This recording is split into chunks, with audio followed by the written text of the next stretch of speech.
বজালিৰ বিছানকুছিৰ চৰকাৰী ভূমিত অবাধে চলিছে বন ধ্বংসযজ্ঞ।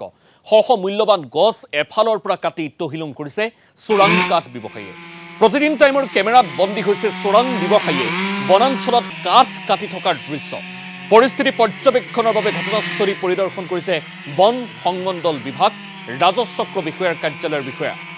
বন বিভাগৰ দল উপস্থিত হোৱাৰ পূৰ্বেই পলায়ন কৰে চোৰাং ব্যৱসায়ীৰ দলটো। প্ৰায় এটা দুটা নহয়, মোৰ চকুত মানে পৰিলক্ষিত হৈছে মিনিমাম 3টা মেচিনেদি একেলগে গছ কাটি আছে এফালৰ পৰা। তেতিয়াই মানে মই অকণমান আচৰিত হ'লোঁ, হৈ পেলাই যেতিয়া অকণমান ভিতৰলৈ সোমাই আহি দেখা পালোঁ প্ৰায় ভালে সংখ্যক গছ কাটি ইতিমধ্যে তহিলং কৰিছে আৰু ট্ৰেক্টৰৰ দ্বাৰা তেওঁলোকে গছৰ সেই কটা অংশখিনি লৈ গৈ আছে।